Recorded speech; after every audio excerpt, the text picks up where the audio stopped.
कि इस्लाम में इस्तिस्ना हराम है, इस्लाम में इस्तिस्ना का कोई कंसेप्ट नहीं है।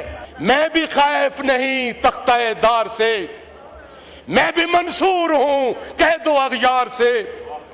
क्यों डराते हो जिंदा की दीवार से, जुल्म की बात को, जहल की रात को मैं नहीं मानता, मैं नहीं जानता।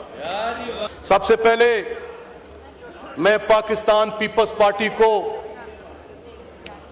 आईन की तदफीन का अमल ऐसन और बावकार अंदाज में मुकम्मल करने पर मुबारकबाद पेश करता हूं, और साथ साथ अपने मुस्लिम लीग नून के दोस्तों को भी वोट को इज्जत दो के नारे की मंजिले मकसूद पर पहुंचाने की दोनों हाथों से सलाम पेश करता हूं। ये तरमीम वो असेंबली करने जा रही है जिसको आईनी मैंडेट हासिल नहीं है, ये अवाम का वोट चोरी करके मार्दे वजूद में आई है। इसको अवाम ने बिल्कुल मुस्तरद कर दिया था। ये फॉर्म 47 से मार्जे वजूद में आने वाली असेंबली जो है इसकी दाग बेल डाल रही है। ना इसका कोई जमहूरी मैं समझता हूं मैंडेट है, ना आईनी मैंडेट है, ना कानूनी मैंडेट है। जनाब स्पीकर, ये तरमीम जो है ये आईने पाकिस्तान, बुनियादी इंसानी हकूक, आजाद अदलिया और पाकिस्तान के अवाम की उम्मीदों का कत्ल है। जनाब स्पीकर, आज आलम अरवा में जुल्फकार अली भुट्टो शहीद की रूह भी तड़प रही होगी। चार्टर ऑफ डेमोक्रेसी करने वाली मोहतरमा बेनजीर भुट्टो शहीद की रूह भी तड़प रही होगी कि जिन्होंने पाकिस्तान की, जिनके वालिद ने पाकिस्तान का मुत्तफिका आईन बनाया था, उनके आने वालों ने आईने पाकिस्तान पे समझौता कर लिया, उनको दफन कर दिया अपने जाती मफादात की खातिर, अपनी जाती असेंबलियों की सीटों को बचाने की खातिर, अपने छोटे छोटे इश्यूज को सामने रख के।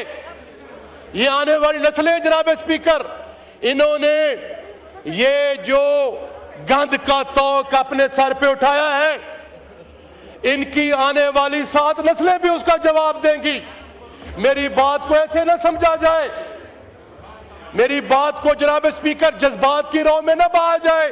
जब भी तारीख लिखी जाएगी तो ये चीजें सामने आएंगी कि इन्होंने आईने पाकिस्तान की कमर में छुरा घोंपा, इन्होंने पाकिस्तान को जो है वो कमजोर करने की कोशिश की।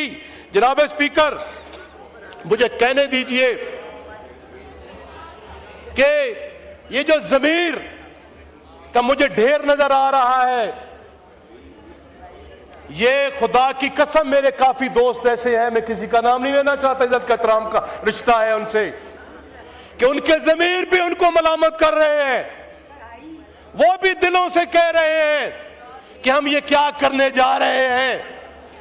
और ये जो ज़मीरों के ढेर बैठे हैं, ये वक्त उनको बताएगा जनाब स्पीकर कि उन्होंने क्या ये जो है वो जुल्म किया है और पाकिस्तान के आईन को नुकसान पहुंचाया है। सर, राजा साहब मेरे भाई हैं, इंतहाई काबिल एहतराम है, बहुत बड़ा रिश्ता है, मेरी मजाल भी नहीं है कि मैं उनके खिलाफ कोई बात। राजा साहब, मैंने सुने हुए हैं कान, कौन कितने % का कहता रहा है, कौन आपको नाम से पुकारता रहा है, कौन कहता रहा है मैं पेटों से घसीटूंगा, कौन सिक्योरिटी रिस्क के नारे लगाता रहा है। हमने कम से कम ये नहीं लगाए, हमने ये नहीं लगाए। हमारा दामन साफ है अल्हम्दुलिल्लाह। हम जहां भी खड़े हैं कद के साथ खड़े हैं, गर्दन को सामने रख के खड़े हैं। जो अल्लाह के सामने झुकते हैं वो किसी के सामने नहीं झुकते, जो अपने ज़मीर के सामने झुकते हैं वो किसी के सामने नहीं झुकते। मेरा ईमान है मौत का एक दिन मुअय्यन है, मौत आनी है, और इंशाअल्लाह ताला हम उस खून से हैं, उस क्लास से हैं। जैसे किसी शायर ने क्या खूब कहा था, मैं भी खैफ नहीं तख्ता-ए-दार से, मैं भी मंसूर हूं कह दो अगयार से। क्यों डराते हो जिंदा की दीवार से? जुल्म की बात को, जहल की रात को मैं नहीं मानता, मैं नहीं जानता। जनाब स्पीकर, ये जो आईनी तरमीम लाई जा रही है, ये दरअसल अदलिया जिसे आइन का मुहाफिज कहा जाता है, आज उसे जंजीरों में जकड़ने की कोशिश की जा रही है। आज उनकी आंखों पे पट्टियां बांधी जा रही हैं, उनकी जुबानों को तालाबंदी की जा रही है।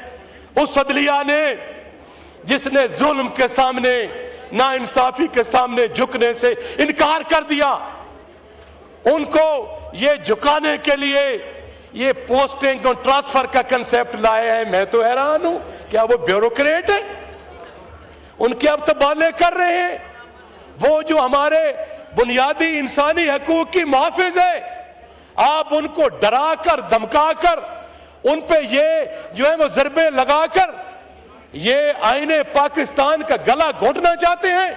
आपने पीका एक्ट लगाकर जो मेरे जो मशल हैं, जिन्होंने जमहूरी आजादियों के लिए, जिन्होंने जनाब स्पीकर पाकिस्तान में वकार और इज्जत की सियासत को फलने फुसने में किरदार अदा किया, उन दानिश्वर और बड़े कद काट के एंकर्स को आफेयर कर दिया गया, उनकी रोजी रोटी छीनने की नाकाम कोशिश की गई। जनाब स्पीकर, ये मैं समझता हूं कि ये बहुत बड़ी नाइंसाफी और ज्यादती है। और ये जो 26 आईनवी तरमीम में लोगों को डरा कर, धमका कर, कान पट्टी पे पिस्टल रखकर ये जो तरमीम पास की गई, उनकी खामियों को दूर करने के लिए 27th अमेंडमेंट ला रहे हैं जी। और कितना जुल्म और ज्यादती है जनाब स्पीकर, मैं 1-2 मिनट में वाइंड अप कर रहा हूं कि कितना जुल्म और ज्यादती है कि ये 27वीं आईनी तरमीम में जो सुप्रीम कोर्ट ऑफ पाकिस्तान, जैसे कि कल बैरिस्टर गौहर अली खान ने ये कहा था कि उनका नाम भी इन्होंने खत्म कर दिया है। इन्होंने पाकिस्तान के आईनी स्ट्रक्चर पे अटैक किया है, जो आईने पाकिस्तान इंश्योर करता है जनाब स्पीकर कि जो ये कोई ऐसी कानून साजी इस्लाम के मुनाफी नहीं बनाई जाएगी। ये एग्जेम्पशन का कंसेप्ट, ये इस्तिस्ना का कंसेप्ट, ये कहां से आया? मुफ्ती अल्लामा तकी उस्मानी साहब का मैं जनाब स्पीकर फतवा देख रहा था, उन्होंने पार्लियामेंटेरियन से कहा है कि इस्लाम में इस्तिस्ना हराम है, इस्लाम में इस्तिस्ना का कोई कंसेप्ट नहीं है। अगर मेरा दामन साफ है, मैं नीट एंड क्लीन हूं, मेरा जमीर मुतमईन है, मैं पाकिस्तान के आईन और कानून की खिलाफ वर्जी नहीं करता, तो मुझे किस चीज का इस्तिस्ना चाहिए? जनाब स्पीकर, मैं ओहदों का एहतराम करता हूं, चाहे वो ओहदा chief of the army staff का हो, चाहे वो ओहदा प्रेसिडेंट ऑफ पाकिस्तान का हो, उसका हम एहतराम करते हैं, हम ये नहीं चाहते। लेकिन जो ये आप इस्तिस्ना का ये ला रहे हैं, इसकी न इस्लाम में गुंजाइश है, न अखलाकियात में गुंजाइश है, न इसकी कवानीन में गुंजाइश है। ये मैं समझता हूं दूसरा सर आईनी वार किया गया है। और जनाब स्पीकर, जो सेनेट ऑफ पाकिस्तान से लोटा बना के तरमीम पास की गई है, एक जो JUI का जो वो नुमाइंदा है, बेचारा वो शरीफ आदमी, अरबपति है, खराबपति है, कारोबार बचाने की खातिर भी वो मीडिया का सामना नहीं कर पा रहा था, मीडिया का भाग रहा था। और जनाबे वाला दूसरा जो हमारा पीपल्स पार्टी से मेरा अच्छा दोस्त है, वो भी बेचारा ठेकेदार है, कारोबार मारोबार को बचा रहा था। जनाब स्पीकर, जब आप इस किस्म की आईनी तरमीम करेंगे तो मुझे अफसोस होता है। आखिर में मैं कहूंगा, सर, कौन कहता है मौत आई तो मर जाऊंगा? कौन कहता है कि मौत आई तो मर जाऊंगा? मैं तो दरिया हूं, समंदर में उतर जाऊंगा। और मकता है सर, जिंदगी शम्मा की मानेंद चला जलाता हूं नदीम, जिंदगी शम्मा की मानेंद जलाता हूं नदीम, बुझ तो जाऊंगा मगर सुबह तो कर जाऊंगा। पाकिस्तान जिंदाबाद, इमरान खान जिंदाबाद। हमारी हुकूमत आएगी।